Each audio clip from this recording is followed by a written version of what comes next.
nosso irmão a fazer o trabalho da salva.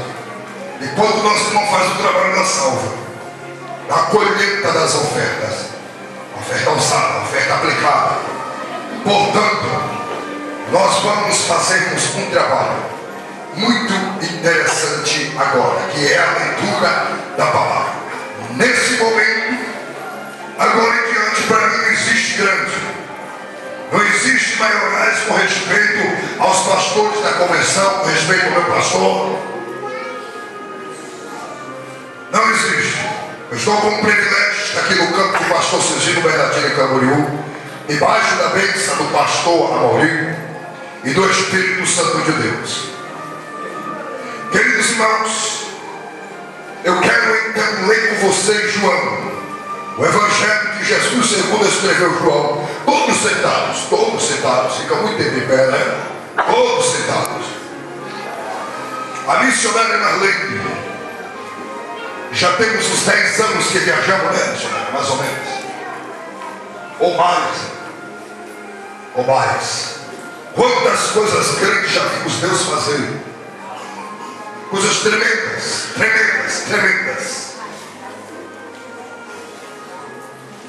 Queridos, quem achou o Evangelho de João, diga amém.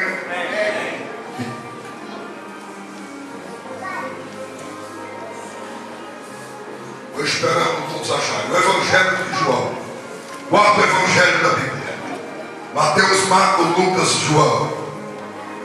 Mateus, Marcos, Lucas, João. Mateus escrevendo para os judeus, Marcos para os romanos, Lucas para os gregos e João para a igreja mundial, a igreja universal. Ou é aquela universal lá do Reino do Dinheiro? Não. A universal do universo. Glória a Deus.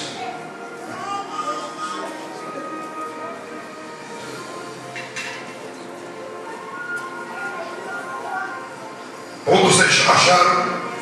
Então vá para o capítulo de número, portanto, 14. E leemos desde o versículo de número 12.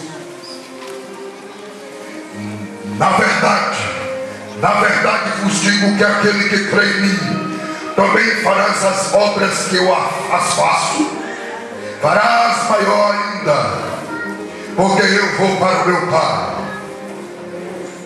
O 16: e eu rogarei ao Pai, e Ele vos dará outro Consolador, para que fique convosco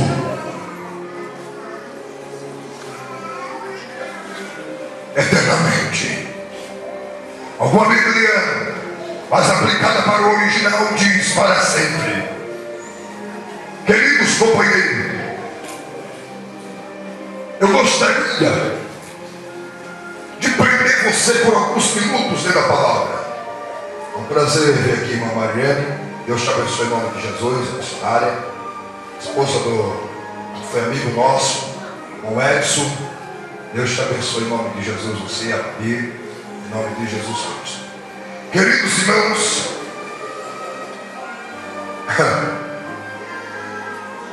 eu tenho um tema simples. Deixa eu aqui parabenizar o moço do som. É uma bênção, viu, meu filho? Aleluia. Só não prega aqui como diz Falcão, se não tiver mensagem. O tema é simples. O homem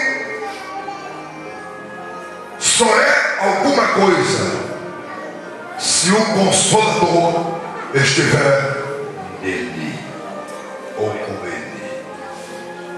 Vire para o teu irmão e diga assim para ele: nós só somos alguma coisa se o Espírito Santo estiver em nós. Vire para o seu companheiro e fale: nós só somos alguma coisa se o Espírito Santo estiver em nós. Aleluia! É assim, eu é, meu amado? Aleluia!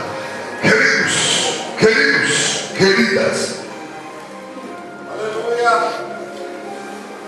O que vem ser esse Consolador?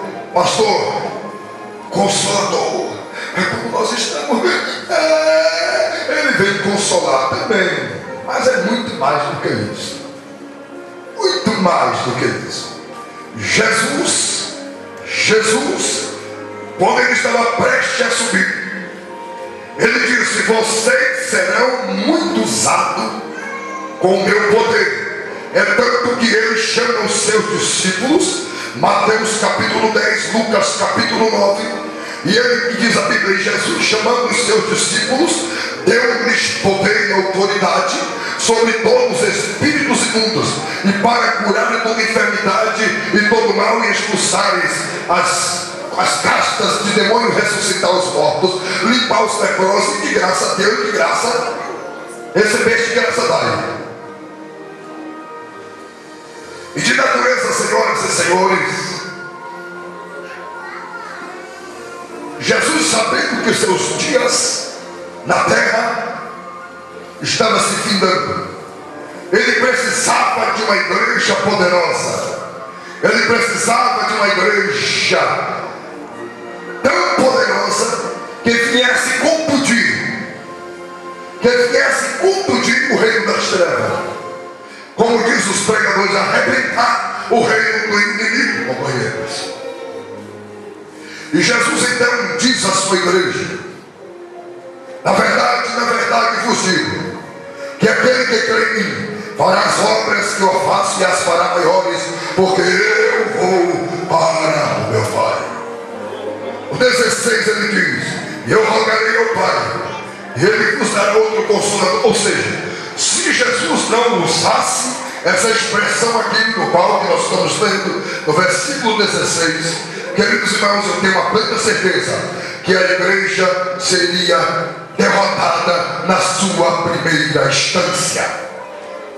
A igreja seria arrebentada, fracassada, ainda lá em Jerusalém, antes até mesmo da descida do Espírito, antes do dia do Pentecostes, 50 dias depois da Páscoa.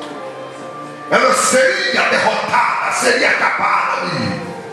Mas quando ele disse para Pedro, na revelação de Pedro acerca do ministério triunfante de Jesus, quando Jesus pergunta em Mateus 16, desde o versículo 18 em diante, que diz: os homens, seu filho do homem, responde os discípulos dizendo: um diz que tu és Jeremias, outro diz que tu és Isaías, Elias, outro diz que tu és João Batista.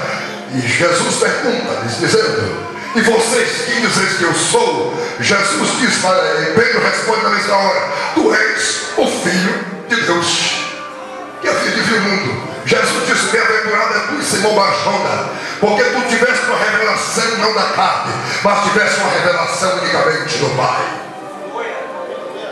E ele diz: eis que eu te darei, eis que te digo que tu és Pedro, e sobre esta pedra, a palavra Pedro quer dizer Petros, a palavra Petros quer dizer poeira de pedra.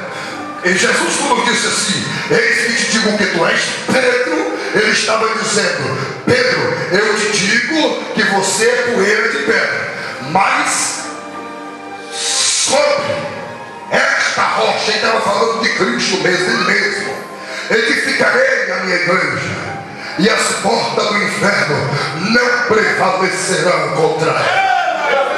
Repito, no original a palavra Pedro quer dizer Petros. Diga comigo: Petros. A palavra Petros significa poeira. Jesus jamais iria edificar uma igreja poderosa em fragmentos, em poeiras de pedra. Jamais, jamais, jamais.